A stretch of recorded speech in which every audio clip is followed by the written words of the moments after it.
Welcome to the Real News Network. I'm Dharna Noor, joining you from Baltimore. Texas and Louisiana are still suffering the effects of Hurricane Harvey, which the U.S. National Hurricane Center is calling the biggest rainstorm on record. It's killed at least 31 people and led to mass evacuations. Most of Houston is underwater. Meanwhile, this week, torrential monsoons came down in South Asia. The resulting floods in India, Bangladesh, and Nepal have killed 1,200 people and left millions homeless. And the U.S. National Hurricane Center has just reported that another storm, Tropical Storm Irma, has formed in the center of the Atlantic Ocean. The threat it poses is not known. It's too early to know its track.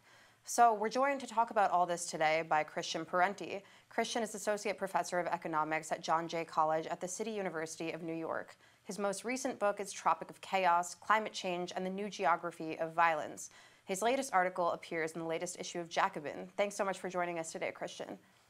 My pleasure. Thanks for having me on. So let's start with Hurricane Harvey. There's been a lot of coverage of the storm itself and the damage it's done, but some have noted that the media has done very little to connect the storm to climate change. Talk about how climate change creates storms like Harvey and why corporate media would choose not to make this connection. Yeah, I mean, the science on climate change is really quite definitive. This has been predicted for a long time that we'll see rising sea levels, and we're seeing rising sea levels and more intense and more frequent storms. And we're having, this very intense storm. Interestingly, the U.S. has actually gone through something of a hurricane drought recently, which is itself the result of climate change to some extent. As the land warms, long story short, the wind shear off the land is sort of pushing hurricanes out to sea. So since Katrina, there have been a number of hurricanes that have formed and then veered off the coast, and scientists now think that this actually has to do with warming landmass. But be that as it may, we're locked in for decades of extreme weather. Even if we stop burning fossil fuels today, it takes a long time for the effects to be manifest of the amount of heat in the ocean, the amount of CO2 in the atmosphere trapping heat. So we're destined to see more of this. And the IPCC, Intergovernmental Panel on Climate Change, its job is to vet all the best science on this, and they predict that the minimum 3-foot sea level rise, probably more like something like a 6-foot sea level rise on average by the end of this coming century. And also sea levels are not actually even, and sea levels are not rising evenly, and the North Atlantic is rising more quickly than other coastlines, and that is to say, the coastlines where we have New York City and D.C. and other very important cities in the U.S. And why would the corporate media not want to deal with this? Because they have been conditioned by decades of campaigning by Exxon and Koch funded denialists, and they are afraid to draw the ire of these right-wing talking heads, and they're afraid to turn off their advertisers and sponsors, and they're following the cues of the political class. And we have now straight up climate denialists in charge of the White House, as everyone knows. Yeah, just to support what you've just said, Reuters reported that on Tuesday, the current Environmental Protection Agency, quote, rejected a contention by scientists that historic rainfall from Tropical Storm Harvey was linked to climate change. The EPA said that this was, and this is another quote, an attempt to politicize an ongoing tragedy. What's your response to all of this coming from the federal government, from the EPA? Well, I mean, I think that's an old story. We're aware of that. We've got these lunatics in there. They're stripping out references to climate change. I think, a more important thing to talk about is what is climate change going to do in the near term? And I think what we're looking at is a new urban crisis. Houston, Miami, all these other cities, eventually it's going to be no longer possible to deny the fact that sea levels are rising. And the most dangerous thing about rising sea levels is not the steady incremental rise of sea levels, but the threat of storm surges coming from these big hurricanes. And what could easily happen, probably sooner rather than later. I mean, in the Jacobin article, which is about a climate-driven urban crisis that was written over the summer before this event, right. I said, oh, maybe in the 20s or 2030s or 2020s, but could happen sooner, where you see frequent inundations of urban infrastructure, and it's going to become harder and harder to rebuild that infrastructure. So in Houston, we don't know what the effect will be, but a lot of these homeowners, the vast majority, do not have flood insurance. They will not be compensated for their losses.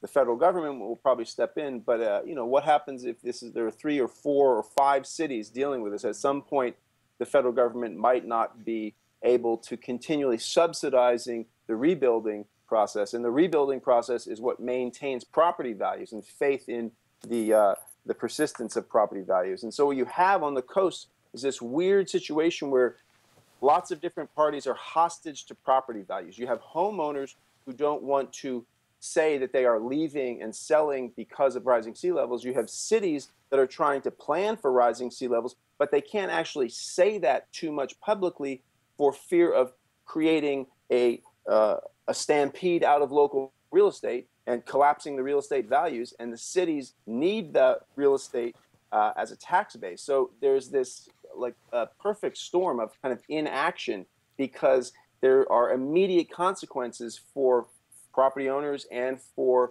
municipal governments to start articulating the nature of the crisis and say, we need money to defend against rising sea levels. And so we have this really bizarre denial at that level in city governments. And very few cities are actually planning and aggressively building infrastructure to prepare for these kinds of inundations.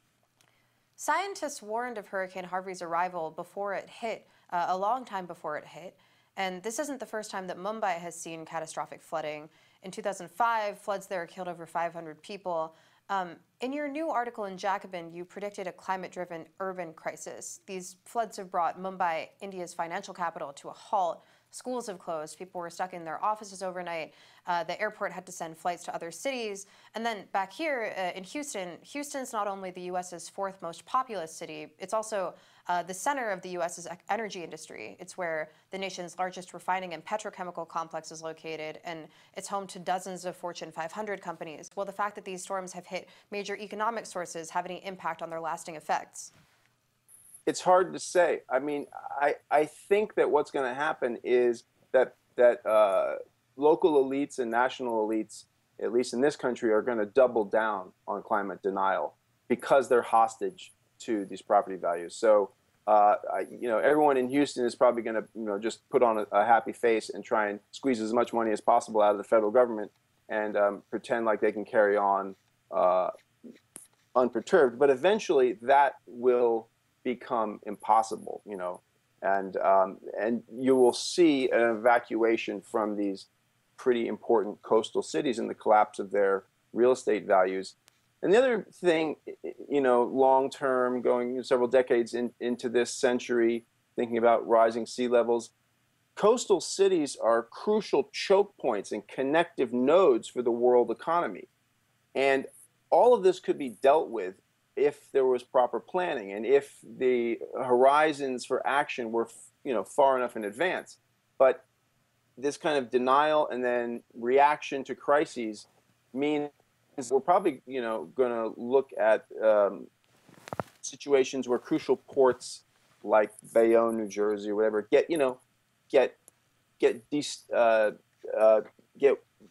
disabled for lack of proper planning around that. Maybe not. I mean, maybe this will be a wake-up call, and there'll be a kind of new alliance of cities to take seriously, the problem of climate change to coastal cities and set best practices, et cetera, et cetera. But I mean, we don't see much of that. I mean, Bill de Blasio here in New York City is building a tram.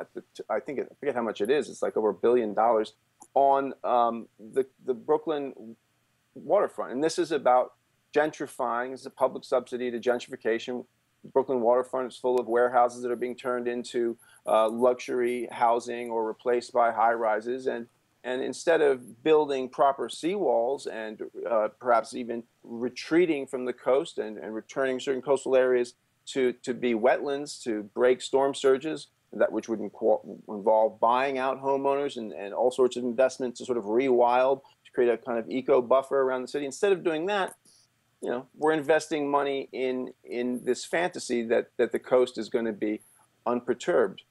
Meanwhile, we haven't even dealt with all the problems from Superstorm Sandy. One of the major lines connecting Brooklyn to Manhattan, the L train, is going to shut down for over a year because the tunnel was inundated by that storm. So, that's just a taste of the kind of problems that we're going to see much more of in this century in coastal cities. And it's that kind of the crisis of infrastructure that is going to, I think, be the primary kind of catalyst for this new urban crisis, a new climate-driven urban crisis.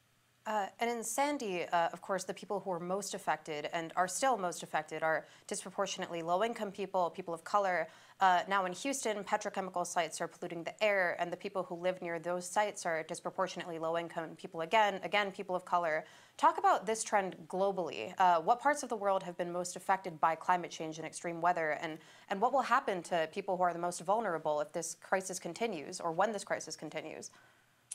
Yeah, I mean, that was sort of what the focus of my last book, Tropic of Chaos, was about. And, the new geography of climate change is pretty much like the old geography of imperialism, with core and periphery. And in the global south, you have the extreme weather associated with climate change is kicking in particularly acutely. And unfortunately, it's happening in places like Kenya and Burkina Faso, other places where the state has been systematically degraded by neoliberal structural adjustment. So the IMF and the World Bank, institutions dominated by the US and its wealthy allies, have been pushing austerity on the global south and most economies of the global south for over 30 years.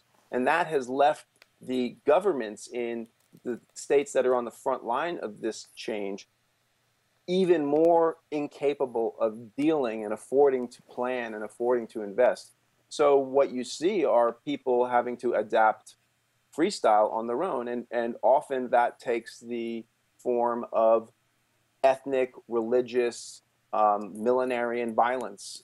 And it's not, the way that climate change drives violence is not sort of always so direct that people are flooded and then they go attack their neighbors or something like that. But the displacement leads to poverty, leads to relative deprivation and anxiety, and then people become willing to follow some, racist or religious fanatic leader and try and improve their lot through some sort of warfare. So that's part of what's happening with all of this. I mean, the Syrian civil war, several people have written about that and how there's a clear climatological element to that. Not that you would ascribe the entire causality to that, but there is definitely a climatological element to how the Syrian civil war happened. There was a drought. Sunni farmers are thrown off the land. At the same time that there's a drought, there's austerity measures being imposed by the Assad regime. It's trying to curry favor with the West. These Sunni farmers become lumpenized urban proletariat,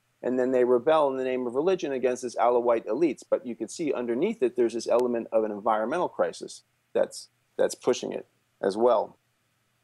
And in your latest article in Jacobin, you say that we have the technology we need to save civilization from the climate crisis globally. But you also say that there's no way that the profit motive or market relations can bring this technology to scale. Why is that? And if that's true, can anything realistically be done to protect people from future extreme weather events? Yeah, government action is required. And the fact of the matter is that capitalism depends very heavily on a kind of hidden in plain sight socialism, the public sector. It's constantly receiving subsidies. It's constantly being reproduced.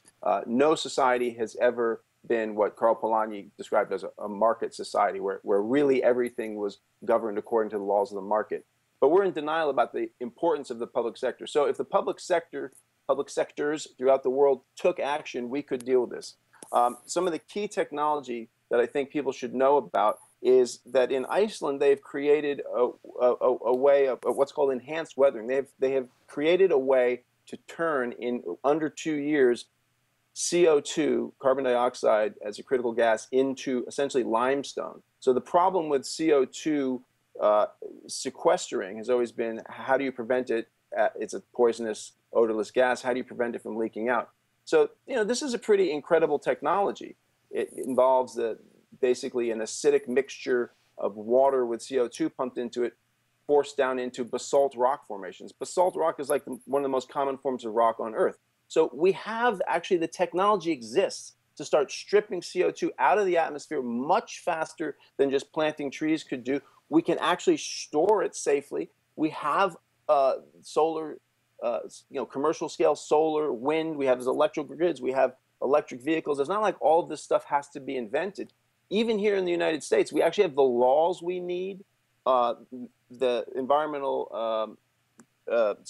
Clean Air Act, as amended by a lawsuit called Massachusetts versus EPA, requires that the federal government take action to reduce greenhouse gas emissions. And unfortunately, the Obama administration sort of ignored this, and the Trump administration isn't going to do anything about it. But unfortunately, also a lot of us environmentalists ignored it, and we were off trying to target corporations directly or trying to divest from university boards rather than pressuring public officials and the state to do what it must and what it inevitably does, which is plan and guide the economy. So capitalism is totally dependent on planning and subsidy. And there's just a huge kind of denial about that. And part of what we have to do to deal with climate change is rip away this veil of the omniscient and omnipotent market to reveal it for what it is, which is a mixed economy at the heart of which is the public sector and the state making crucial decisions, subsidizing certain industries, penalizing other industries.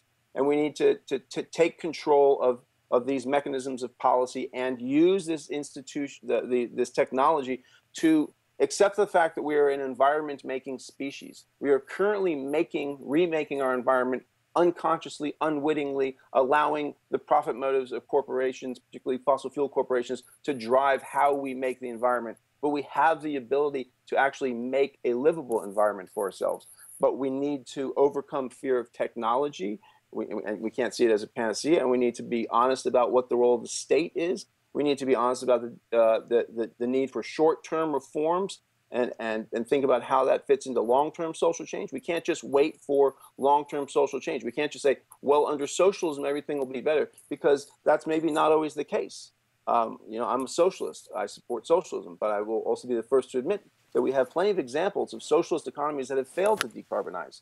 So the pieces are all here. We just have to start pressuring and articulating. And one other thing, there's tons of money, right? The problem in capitalism is the overaccumulation of wealth. The reason there are crashes is because there are bubbles. There's too much capital accumulated, and there aren't enough productive, profitable outlets to absorb all this investment. So the money goes into stock markets and bids up these fictitious assets, and then it collapses, right? So there's money out there if states were willing to take it or threaten taking it and invite capitalists to build out wind farms, et cetera, and say, look, you either shift your investments out of fossil fuels into these sectors, or we start taxing you at 90%. You decide. So it's everything we need is in place to really start dealing with this problem. All right, Christian Parenti, thank you so much for joining us today, and we hope to hear from you again soon. Thank you. Good luck. And thank you for joining us on the Real News Network.